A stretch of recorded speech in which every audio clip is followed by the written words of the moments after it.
let's talk about, how are you going to define where you're going? If you're wanting a successful job search and having that up-level transition mindset, you got to know where you're going. Napoleon Hill said, successful people start with the end in mind. Sometimes people are tumbled into the job search. That wasn't something they were asking for. And there's that lower level kind of panic feeling like, oh my gosh, I just need to look at the skills that I have and just match what I have so I can get that job. And I understand. And you need to be able to pay the bills. But when you can design it before you even start the process, even no matter where you are in the process right now, am I directing it? Am I really clear on what it is that I'm looking for that I would actually love? And I'm going to teach you some higher level thinking in this. So you got to know where you're going. Start with the end in mind. And we're talking about designing a vision. So you might want to write this down. Clarity is power. Our brain's going to connect more with the clarity, specifics. It connects with details. It wants to know what you're looking for. So we're going to take a moment here. I want you to be able to, kind of tune in. I'm going to give you kind of a blueprint of how you design your vision.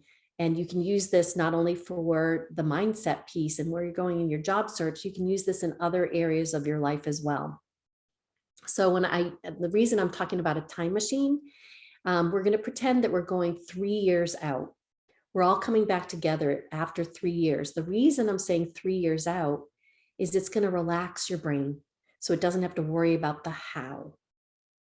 We're going to really set the how aside, and we're going to focus on the question of, it all worked out. We're waving that magic wand. It's 3 years out, and you are in the career or the job that you would actually love. It all worked out. And so with that, I'm going to invite you right now. We're going to actually close your eyes if you feel comfortable doing that. The reason we close our eyes is we're going to decrease the amount of energy that we're using in the visual field. We use about 70% of our energy with visual. So I'm going to have you close your eyes, and I'm just going to take you through kind of talking through an experience to prime your brain to really tune into what is it that I would really, really love in this transition, in the end game, the next career move. So go ahead now and close your eyes. And I want you to just step into the fact that we're 3 years out. It all worked out. You're in the ideal job or the career that you would love. Just feel what that feels like. Maybe you're meeting with someone. Who are you meeting with to actually tell them, I love where I am in my life. I love my career. Who is it that you would share with and really share that joy with? And really feel what that feeling is. This feels great. And so what is it that that career involves? So is it something where you've started your own business?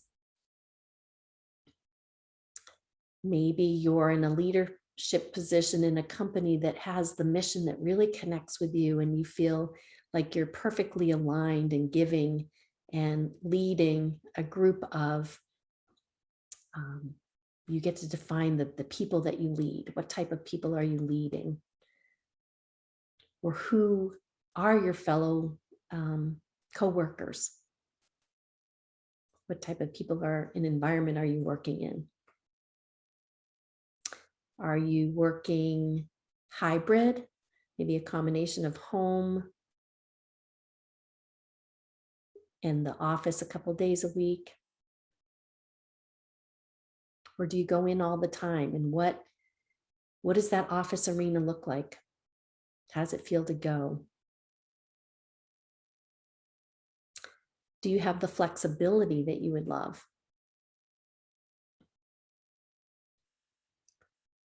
Are you an employee and you have an amazing boss who recognizes and honors his employees, his or hers? What's your salary? What would you love? Now we're staying in the what we would love and we're releasing the how. Don't need to worry about the how. We're just defining the what. Do I have flexibility? Do I have a commute?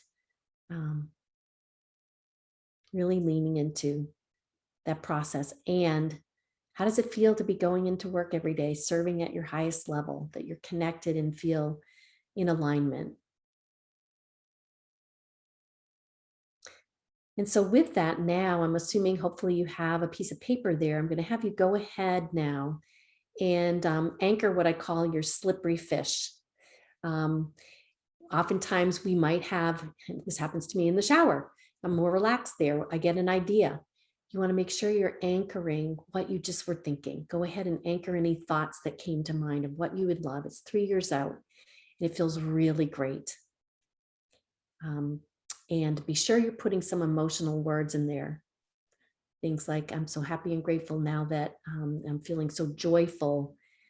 It feels amazing to be connected with my passion and purpose. I found my calling. I found my anchor. So take a minute or two and just jot down what came to mind.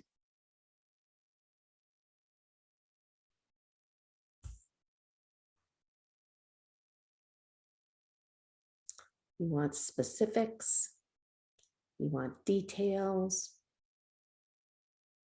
What words would you describe what it feels like?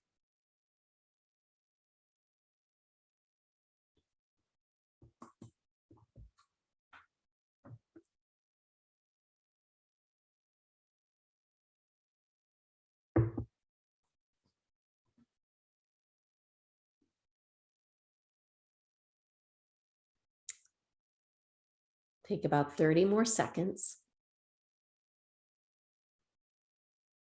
You're writing your new story. I love that I'm in that place of feeling totally connected and anchored.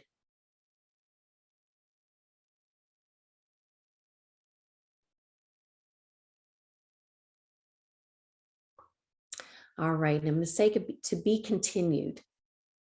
So it's so important. The question that I'm going to have you continue later on, I'll invite you to continue this process, is to stay in the what piece. What would I love? We're stretching the brain. We're in what we're doing here, in the land of conditions, what most of us are trained to do. And you may be in it right now, and it's just what we are conditioned to do. That when, especially in this arena of looking for a job, we say, what can I do? What can I do? We look at our skills, we look at these different things, and that's kind of who we are in our mindset right now. Well, we're here again to go to that higher level. Is what you can do what you would really love? If it is, that's great. And some of those skills, yeah, we want to know what our skills are and what we love about our skills and all of that. And that's information as well. But we also want to recognize what is it that I would really love to do. I was working with a gentleman who had his own CPA business, but he really wanted to be writing books. That was really his passion.